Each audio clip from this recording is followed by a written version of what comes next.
ধন্যবাদ তুরস্ককে, তবে ধন্যবাদ পুরোটা দিতে পারলাম না। এটা একদিকে ভালো, তবে আমরা যেটা এক্সপেক্ট করছি বা প্রত্যাশা করছিলাম আমার কিন্তু মন ভরে নাই। দুইটা যুদ্ধে ইসরায়েলের কাছে শোচনীয় পরাজয়ের পরও অটোমান সাম্রাজ্যের এক সময়ের যারা কি বলা হয় যে এই পশ্চিমাদেরকে শাসন করত, এই অটোমান সাম্রাজ্য বা আজকের দিনের তুরস্ক, এদের আমার মনে হয় যে খুব বেশি শিক্ষা হয় নাই। আপনারা জানেন যে ইসরায়েল এই নগরীটার উৎপত্তির ইতিহাসের সাথে আরবদের সাথে দুইটা বড় যুদ্ধ সংঘটিত হয়েছে। এর মধ্যে অটোমানরাও জড়িত ছিল, তুরস্ক ছিল, কিন্তু দোনোটা যুদ্ধে আরবদের সাথে বিজয় অর্জন করেছিল ইসরায়েল। কেন? আলাদা আলাদা যুদ্ধ করার কারণে।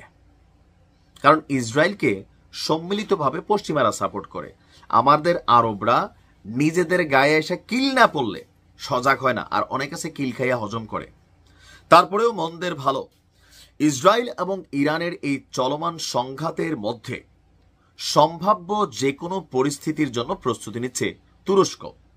তুরস্ক ইরানের পক্ষে গিয়া মাঠে নেমে যুদ্ধ করবে এরকম কিন্তু কিছু না। বিষয়টা আবারও ক্লিয়ার করি। তারা হচ্ছে কি যে তাদের উপর ইসরায়েল কোনো অভিযান চালায় কিনা, কারণ এরদোয়ান কূটনৈতিকভাবে আপনার ইরানকে সমর্থন দিচ্ছেন, বাট মেশিনারিজ দিয়ে কিন্তু এখনো সমর্থন দেয় নাই। তলে তলে দিচ্ছে কিনা তথ্য নাই বা নামগন্ধ উঠে আসে নাই। তবে তুরস্কের উপর সম্ভাব্য যে কোনো হামলা হতে পারে, সেই পরিস্থিতির জন্য প্রস্তুতি নিচ্ছে তুরস্ক। দেশটির আকাশ প্রতিরক্ষা জোরদারের পাশাপাশি সীমান্তে নজরদারি বাড়িয়েছে আপনার তুর্কি। তুরস্কের প্রতিরক্ষা মন্ত্রণালয়ের একটি সূত্র বার্তা সংস্থা রয়টার্সকে বলছে, দেশে উৎপাদিত তুরস্কের নিজস্ব রাডার এবং অস্ত্র ব্যবস্থা ব্যবহার করে সমন্বিত আকাশ এবং ক্ষেপণাস্ত্র প্রতিরক্ষা ব্যবস্থা গড়ে তোলার কাজ দ্বিগুণ গতিতে না, চতুর্গুণ গতিতে এগিয়ে নিচ্ছে তুরস্ক। এর প্রধান লক্ষ্য হল সম্ভাব্য যুদ্ধ প্রস্তুতিকে উচ্চ পর্যায়ে রাখা। আরেকটা জিনিসও হতে পারে যে তুরস্ক হয়তো ইরানকে সাপোর্ট করবে, বাট এটা সংখ্যাটা আমার কাছে খুবই এই ধরেন পার্সেন্টটা বা পার্সেন্টেজটা, সম্ভাবনাটা খুবই কম। নাম প্রকাশে অনিচ্ছুক একটা সূত্র রয়টার্সকে বলছে যে ইসরায়েল যখন দক্ষিণ পূর্ব প্রতিবেশী দেশ ইরানে হামলা শুরু করে, তখন তুরস্কের কুইক রিয়েকশন অ্যালার্ট বিমানগুলো উড্ডয়ন করে। ইসরায়েলি আকাশ সীমা লঙ্ঘনের সম্ভাবনার মধ্যেও এই বিমানগুলো সীমান্তে বরাবর টহল অব্যাহত রেখেছে। তুরস্ক তার সীমান্ত নিরাপত্তা জোরদার করছে। ইরান থেকে কোনো অনিয়মিত অভিবাসন প্রবাহ লক্ষ্য করা না গেলেও সীমান্তে নজরদারি বাড়িয়েছে আঙ্কারা। তবে এইটা তো ভাই আরো খারাপ। তুরস্ক আমার কাছে মনে হচ্ছে ইরানের সাথে এক ধরনের পোল্টি নিচ্ছে। তুরস্ক এবং ইরানের মধ্যে যে সীমান্ত আছে, সেই সীমান্ত দিয়া ইরানের জনগণ তুরস্কে ঢুকতে পারে, সম্ভবত এই আশঙ্কার কারণে তারা সীমান্তে নজর বাড়িয়েছে।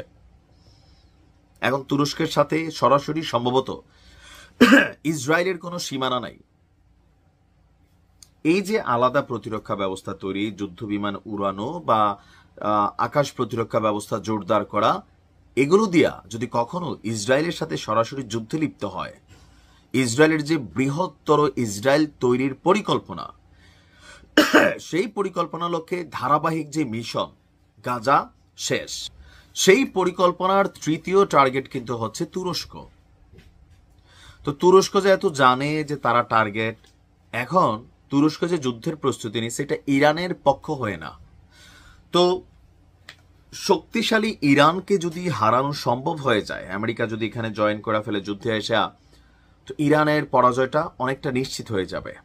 এরপর তুরস্ক, এরপর পাকিস্তান, এরপর আরো যে আরব রাষ্ট্রগুলো আছে ধাপে ধাপে।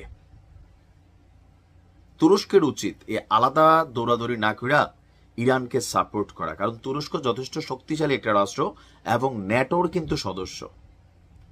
তবে আমি সুলতান এরদোয়ান, এই তুরস্কের প্রেসিডেন্ট, ওনার প্রতি মাঝে মাঝে আমার যথেষ্ট বিরক্তি আসে যে এই লোকটা আসলে কি করে, খালি ফাঁকনা ফাঁকনা কথা কওয়া ছাড়া আসলে অ্যাক্টিভিটিসটা কি। খুশি হইতাম যে তুরস্ক মাঠে নামতেছে, সম্ভাব্য যুদ্ধের প্রস্তুতি নিচ্ছে ইরানকে সাপোর্ট করার জন্য, কিন্তু বিষয়টা তো ওরকম না। দুইটা যুদ্ধে পরাজয়ের পরও শিক্ষা হয়নি আরবদের।